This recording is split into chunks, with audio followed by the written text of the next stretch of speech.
आज बच्चों पढ़ना है 10th क्लास की फिजिक्स। 10th क्लास की फिजिक्स में देखा जाए तो पहला जो लेसन है प्रकाश का परिवर्तन और अपवर्तन, दूसरा मानव नेत्र, तीसरा है विद्युत धारा और चौथा है विद्युत धारा का चुंबकीय प्रभाव और पांचवा है ऊर्जा के स्रोत।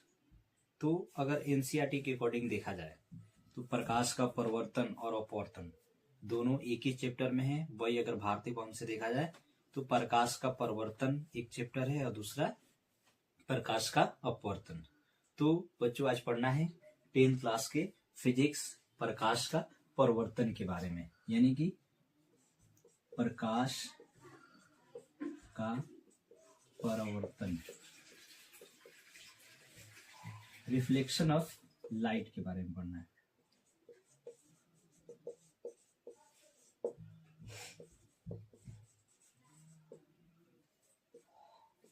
यानी इस लेसन में देखना है सबसे पहले प्रकाश क्या है, प्रकाश किसे कहते हैं। तो पहला जो आता है प्रकाश किसे कहते हैं, तो यहाँ पे बच्चों देखना है कि प्रकाश क्या है। प्रकाश एक ऊर्जा का रूप है जिसके माध्यम से हम किसी भी वस्तु को देखते हैं, यानी light is a form of energy, एक उसी के माध्यम से हम किसी भी वस्तु को देखते हैं। अब ये दूसरा पॉइंट आता है इस लेसन में, प्रकाश के स्रोत, रिसोर्स ऑफ लाइट, यानी जिस वस्तु से प्रकाश निकलता है उसको प्रकाश के स्रोत कहा जाता है। अगर दूसरा पॉइंट देखा जाए तो प्रकाश की उत्पत्ति के आधार पर वस्तु को दो तरह से बांटा गया। पहला होता है प्रदीप्त वस्तुएं, लुमिनियस ऑब्जेक्ट, दूसरा होता है नॉन लुमिनियस ऑब्जेक्ट, यानी जिस वस्तु से प्रकाश निकले या जिसके पास खुद का प्रकाश हो उसको लुमिनियस या प्रदीप्त वस्तुएं कहते हैं, और जिसके पास खुद का प्रकाश नहीं होता है उसको अप्रदीप्त वस्तुएं कहते हैं।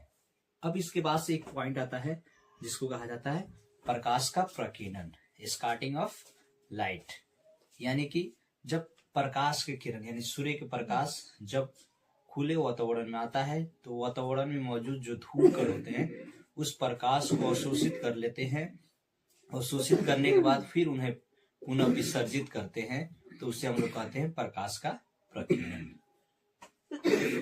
इसके बाद से दूसरा पॉइंट है किरण के बारे में पढ़ना है, रे के बारे में पढ़ना है। जैसे देखा जाए तो किरण किसे कहते हैं,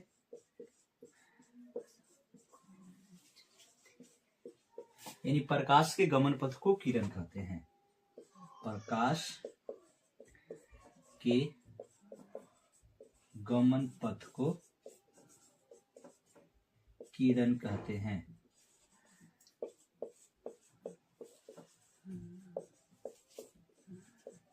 प्रकाश के गमन पथ को किरण कहते हैं, यानी जिस पथ पे प्रकाश गमन करता है, गति करता है, उस पथ को किरण कहते हैं।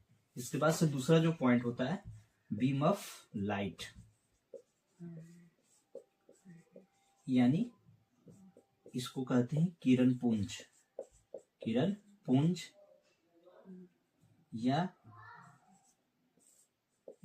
इसको प्रकाश पुंज कहते हैं, प्रकाश पुंज कहते हैं।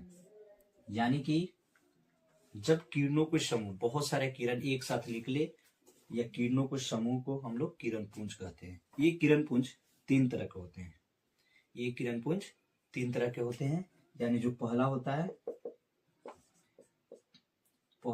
है समानांतर किरण पुंज,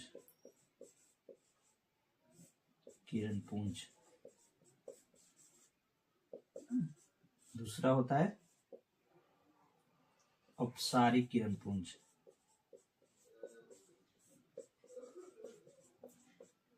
और तीसरा होता है अभिसारिक किरण पुंज।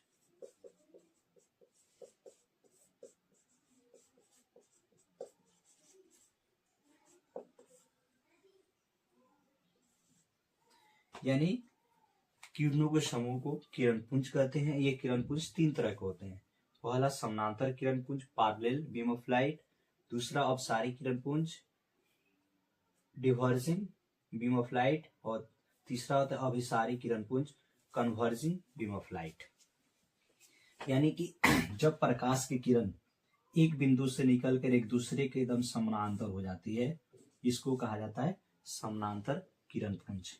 जब प्रकाश की किरण एक बिंदु से निकलकर विभिन्न दिशाओं में फैल जाए, एक बिंदु से निकलकर विभिन्न दिशाओं में फैल जाए, इसको कहा जाता है अपसारी। अप का मतलब होता है निकलना और सारी का मतलब होता है फैलना। यानी जिस बिंदु से निकलकर विभिन्न दिशाओं में फैल जाए उसको कहा जाता है अपसारी किरण पुंज। तीसरा होता है अभिसारी। अभिसारी का मतलब होता है विभिन्न दिशाओं से आकर प्रकाश एक बिंदु पर मिले, यानी विभिन्न दिशाओं से प्रकाश आकर एक बिंदु पर मिले, उसी को कहते हैं अभिसारी किरण पुंज। यानी अभि का मतलब होता है बिंदु, केंद्र, यानी चारों तरफ से प्रकाश की किरण एक बिंदु पर आकर मिलती है, इसको कहा जाता है अभिसारी किरण पुंज। यानी जब प्रकाश की किरणें एक दूसरे के जब समानांतर रहेगी तो उसको कहा जाता है समानांतर किरण पुंज। जब प्रकाश की किरणें एक बिंदु से निकलकर विभिन्न दिशाओं में फैल जाएगी उसको कहा जाता है अपसारी किरण पुंज। और जब प्रकाश की किरण विभिन्न दिशाओं से आकर एक ही बिंदु पर मिलेगी उसको कहा जाएगा अभिसारी किरण पुंज। और देखा जाए बच्चों तो इसके बाद से जो पॉइंट है वो प्रकाश को प्रवाहित करने के अनुसार पदार्थों को 3 भागों में बांटा गया। पहला जो भाग होता है यानी प्रकाश को प्रवाहित करने के अनुसार 3 भागों में बांटा गया। तो देखेंगे बच्चों कि कैसे 3 भागों में बांटा गया और वो कौन कौन से भाग होते हैं।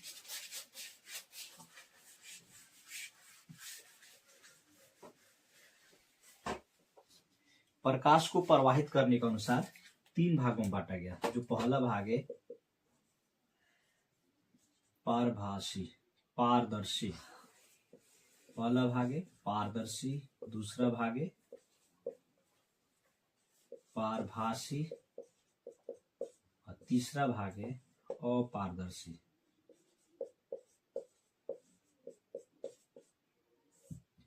यानी कि पहला पारदर्शी ट्रांसपेरेंट, जब प्रकाश की किरणें किसी वस्तु से पार हो जाती है, पूर्ण रूप से पार हो जाती है, उसको कहा जाता है पारदर्शी। यानी प्रकाश की किरणें पूर्ण रूप से पार हो जाए उसको क्या कहा जाएगा, पारदर्शी कहा जाएगा। जब प्रकाश की किरणें आंशिक रूप से पार हो, जब प्रकाश की किरणें आंशिक रूप से पार हो उसको कहा जाता है पारभासी। जब प्रकाश की किरणें थोड़ा सा भी पार ना हो, यानी जब प्रकाश की किरणें किसी वस्तु को पार नहीं कर पाती है उसको कहा जाता है अपारदर्शी।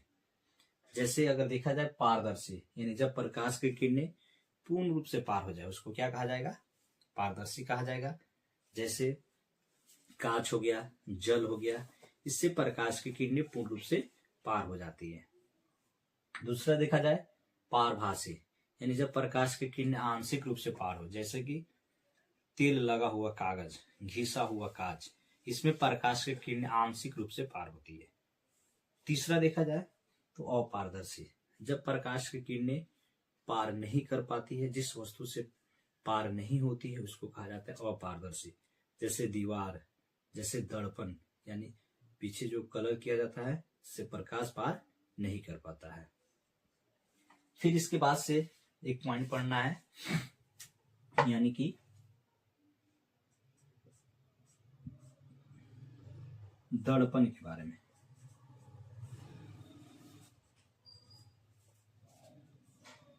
दर्पण देखा जाए फिजिक्स में तो दर्पण बहुत इंपॉर्टेंट है, मिरर बहुत इंपॉर्टेंट है, ठीक है। तो दर्पण का डेफिनेशन होता है वह चिकनी और चमकीली सतह जिसका एक भाग क्या हो, कलई किया गया, उसको कहते हैं दर्पण। यानी वैसा पदार्थ, वैसा चमकीला और चिकनी सतह जिसका एक सतह क्या किया गया हो, कलई किया गया हो, उसको हम लोग कहते हैं दर्पण। दर्पण मुख्यतः देखा जाए तो 2 ही होता है, लेकिन ऐसे 3 प्रकार के होते हैं। जो पहला दर्पण है उसका नाम है समतल दर्पण, दूसरा है गोलीय दर्पण और तीसरा है पाराबोलिक दर्पण।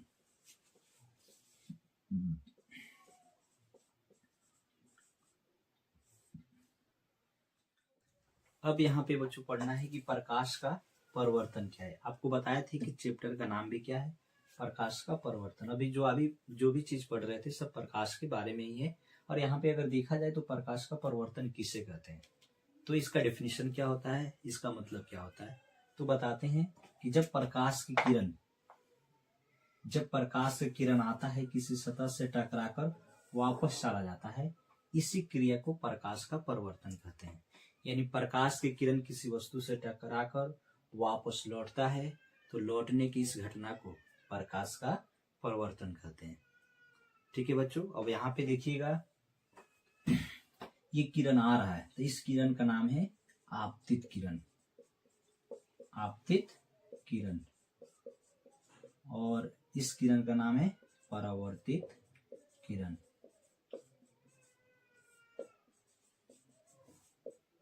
जब प्रकाश की किरण आएगा किसी वस्तु से टकराकर लौट जाएगा तो इस घटना को कहा जाता है प्रकाश का परिवर्तन। ये वस्तु जो है एक साइड का कलई किया गया हो, ये कलई किया गया है यानी एक साइड रंगा हुआ है, जिसके कारण ये प्रकाश को रिफ्लेक्ट कर दे रहा है, परिवर्तन कर दे रहा है। तो जब प्रकाश की किरण आता है इस किरण को कहा जाता है आपतित किरण। जिस बिंदु से टकराता है उस बिंदु को कहा जाता है आपतन बिंदु।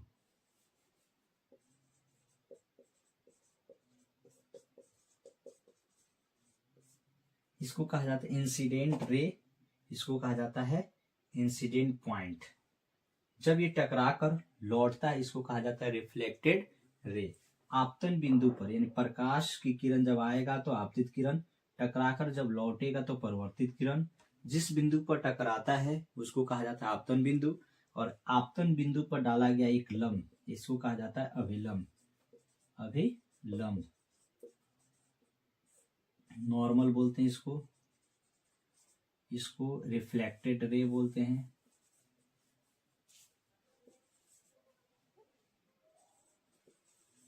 रिफ्लेक्टेड रे, इसको कहा जाता है इंसिडेंट रे, इसको कहा जाता है इंसिडेंट पॉइंट।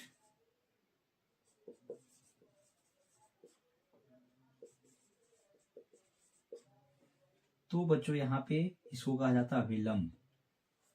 जब प्रकाश की किरण आएगी तो आपतित किरण, जिस बिंदु पर टकराती है उसको बिंदु, टकराकर जब लौटती है तो परिवर्तित किरण, और आपतन बिंदु पर डाला गया लंब क्या कहलाता है अभिलंब। यहाँ पे बच्चों देखना है आप यहाँ पे आपतित किरण और अभिलंब के बीच बने कोण को आपतन कोण कहते हैं, और परिवर्तित किरण और अभिलंब के बीच बने कोण को परिवर्तन कोण कहते हैं। यहाँ पे आपतन कोण, ये परिवर्तन कोण। आपतन कोण को इंसिडेंट एंगल बोला जाता है, परिवर्तन को रिफ्लेक्टेड एंगल बोला जाता है। इसको एंगल आई से सूचित किया जाता है, इसको एंगल आर से। तो प्रकाश का परिवर्तन किसे कहते हैं, जब प्रकाश की किरण आती है और टकरा कर लौटती है तो लौटने की इस घटना को प्रकाश का परिवर्तन कहते हैं। जो प्रकाश की किरण आएगी तो इसको आपतित किरण, जिस बिंदु पर पड़ती है उसको आपतन बिंदु, और वापस लौटती है उसको परिवर्तित किरण कहते हैं। आपतन बिंदु पर डाला गया लंब अभिलंब कहलाता है। आपतित किरण और अभिलंब के बीच बना कोण को आपतन कोण, और परिवर्तित किरण और अभिलंब के बीच बने कोण को परिवर्तन कोण कहते हैं। इसके बाद से बच्चों पढ़ना है प्रकाश के परिवर्तन के नियम। तो जानेंगे बच्चों कि प्रकाश के परिवर्तन के नियम किसे कहते हैं, प्रकाश के परिवर्तन के कितने नियम होते हैं। तो सबसे पहले जानना है प्रकाश का परिवर्तन के नियम। Law of reflection of light.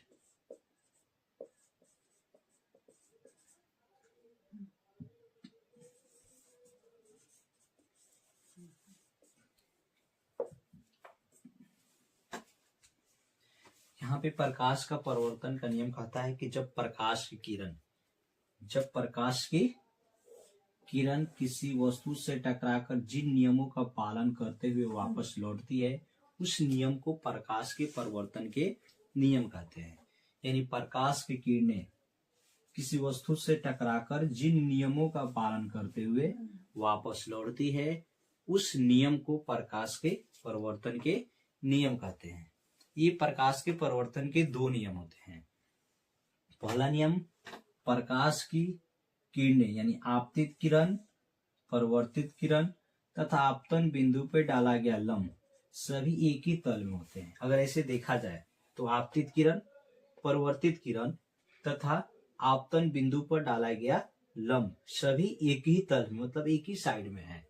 दूसरा नियम कहता है कि प्रकाश के आपतन कोण यानी आपतन कोण परिवर्तन कोण के बराबर। यहाँ पे देखेंगे बाबू कि प्रकाश के परिवर्तन के कितने नियम होते हैं। पहला नियम,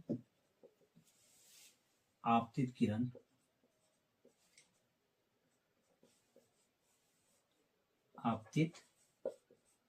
किरण कमा परावर्तित किरण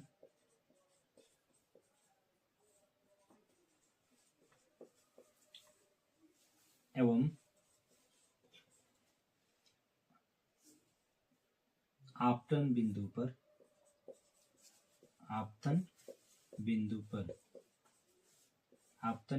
पर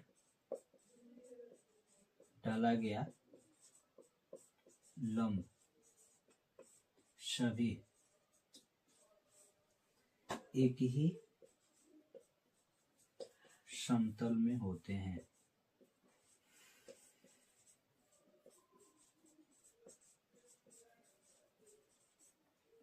दूसरा नियम कहता है कि आपतन कोण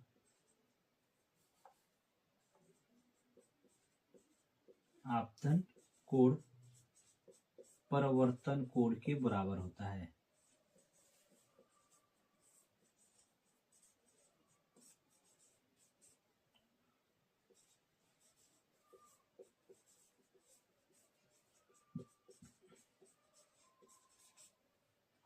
पहला नियम कहता है आपतित किरण, परिवर्तित किरण एवं आपतन बिंदु पर डाला गया लंब सभी एक ही समतल में होते हैं। दूसरा नियम कहता है कि आपतन कोण परिवर्तन कोण के बराबर होता है, अर्थात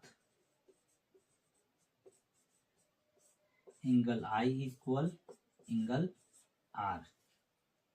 ये प्रकाश के परिवर्तन के दो नियम होते हैं। इसके बाद से बच्चों पढ़ना है कि प्रतिबिंब किसे कहते हैं, प्रतिबिंब कितने प्रकार के होते हैं। तो सबसे पहले जानेंगे बाबू कि प्रतिबिंब क्या है।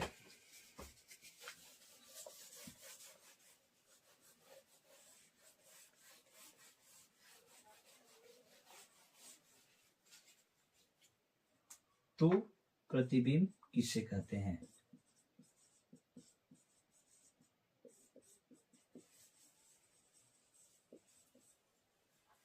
जब प्रकाश की किरणें किसी बिंदु स्रोत से आती हुई हो या अनंत से प्रकाश की किरणें आती हुई हो, यानी अनंत से आ रही प्रकाश की किरणें दर्पण से परिवर्तन के बाद जिस बिंदु पर मिलती है या मिलती हुई प्रतीत होती है उसको प्रतिबिंब कहते हैं। क्या बच्चों, कि अनंत से आ रही प्रकाश की किरणें या किसी बिंदु स्रोत से आती हुई प्रकाश की किरणें दर्पण से परिवर्तन के बाद जिस बिंदु पर मिलती है या मिलती हुई प्रतीत होती है उसको हम प्रतिबिंब कहते हैं। प्रतिबिंब देखा जाए तो दो तरह के होते हैं। एक होता है वास्तविक प्रतिबिंब,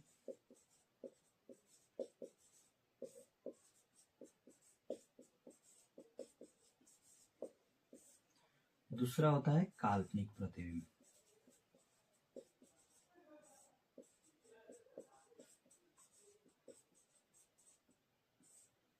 वास्तविक प्रतिबिंब, काल्पनिक प्रतिबिंब। जब प्रकाश की किरणें यानी अनंत से आ रही प्रकाश की किरणें दर्पण से परिवर्तन के बाद जिस बिंदु पर वास्तव में मिलेगी उसको वास्तविक प्रतिबिंब कहते हैं। जब प्रकाश की किरणें दर्पण से परिवर्तन के बाद जिस बिंदु पर मिलती हुई प्रतीत होगी उसको काल्पनिक प्रतिबिंब कहते हैं। प्रतिबिंब दो तरह के होते हैं, वास्तविक और काल्पनिक। वास्तविक प्रतिबिंब को पर्दे पे प्राप्त किया जा सकता है, काल्पनिक प्रतिबिंब को पर्दे पे प्राप्त नहीं किया जा सकता है। वास्तविक जो प्रतिबिंब होते हैं हमेशा उल्टा बनते हैं, जबकि काल्पनिक प्रतिबिंब हमेशा सीधा बनते हैं। और इसमें देखा जाए जो मेन पॉइंट, तो रिलेशन आता है कि relation between what difference between real image and virtual image, यानी देखा जाए तो वास्तविक प्रतिबिंब और काल्पनिक प्रतिबिंब में क्या अंतर है, ये अक्सर एग्जाम में पूछते हैं। तो हमेशा याद रखना है कि जब किसी बिंदु स्रोत से प्रकाश की किरणें आएगी तो दर्पण से परावर्तन के बाद जिस बिंदु पर वास्तव में मिलेगी उसको वास्तविक प्रतिबिंब कहते हैं। वास्तविक प्रतिबिंब हमेशा उल्टा बनता है। वास्तविक प्रतिबिंब को पर्दे पे प्राप्त किया जा सकता है। इसमें देखा जाए तो किसी बिंदु स्रोत से आती हुई प्रकाश की किरणें दर्पण से परावर्तन के बाद जिस बिंदु पर मिलती हुई प्रतीत होगी उसको काल्पनिक प्रतिबिंब कहते हैं। काल्पनिक प्रतिबिंब हमेशा सीधा बनता है और इसे पर्दे पे प्राप्त नहीं किया जा सकता है। ये इनके डिफरेंस होते हैं। अब बच्चों पढ़ना है समतल दर्पण की विशेषताओं के बारे में। तो जानेंगे बच्चों की समतल दर्पण के क्या क्या विशेषताएं हैं। तो समतल दर्पण की निम्नलिखित विशेषताएं हैं। पहला जो है, समतल दर्पण में हमेशा प्रतिबिंब काल्पनिक बनता है। समतल दर्पण में प्रतिबिंब सीधा बनता है। समतल दर्पण में पार्श्विक रूप से, समतल दर्पण में जो प्रतिबिंब होता है पार्श्विक रूप से उल्टा होता है। समतल दर्पण जो प्रतिबिंब बनता है हमेशा दर्पण के पीछे बनता है। समतल दर्पण में जो प्रतिबिंब है दर्पण से उतना ही पीछे बनता है जितना वस्तु दर्पण के सामने होता है। इस समतल दर्पण की विशेषताएं होती है। यानी समतल दर्पण में हमेशा प्रतिबिंब काल्पनिक बनता है। समतल दर्पण में हमेशा प्रतिबिंब सीधा बनता है। समतल दर्पण में जो प्रतिबिंब बनता है उसको पर्दे पे प्राप्त नहीं किया जा सकता है। समतल दर्पण में प्रतिबिंब दर्पण के पीछे बनता है। समतल दर्पण में देखा जाए जो प्रतिबिंब होता है पार्श्विक रूप से उल्टा होता है। समतल दर्पण में जो प्रतिबिंब होता है दर्पण के उतना ही पीछे बनता है जितना वस्तु दर्पण के सामने होता है। ये समतल दर्पण की विशेषताएं हैं। अब इसके बाद से जो पॉइंट है वो पढ़ना है आपको गोलीय दर्पण के बारे में, स्फेरिकल मिरर के बारे में। यानी स्फेरिकल मिरर क्या है आपको बताए भी हैं कि गोलीय दर्पण किसी खोखले गोले का एक भाग होता है। गोलीय दर्पण किसी खोखले गोले का एक भाग होता है। ठीक है, इसमें जानेंगे कि गोलीय दर्पण कितने प्रकार के होते हैं, गोलीय दर्पण से कौन कौन से पद आते हैं। तो पहला देखिए कि गोलीय दर्पण से कौन कौन सा पद आता है। यानी difference terms from related spherical mirror. गोलीय दर्पण से संबंधित विभिन्न पद। तो पहला जो होता है वो ध्रुव होता है। अगर ऐसे देखा जाए इसको कहा जाता है गोलीय दर्पण। यहाँ ये जो होता है इसको सी कहा जाता है। यहाँ से मान लेते हैं हम इसको कलर कर दें, ये रेखा से दौड़ाया जाए, ये ध्रुव होता है।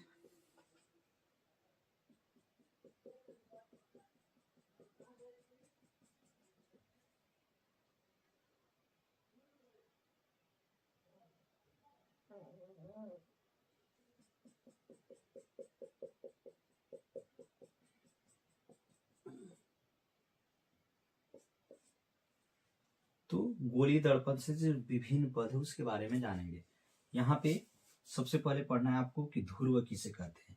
तो गोलीय दर्पण के मध्य बिंदु को ध्रुव कहते हैं, जिसको P से सूचित किया जाता है। ध्रुव को पोल कहा जाता है। गोलीय दर्पण के मध्य बिंदु को देखा जाए तो गोलीय दर्पण के मध्य बिंदु को ध्रुव कहा जाता है या पोल कहा जाता है।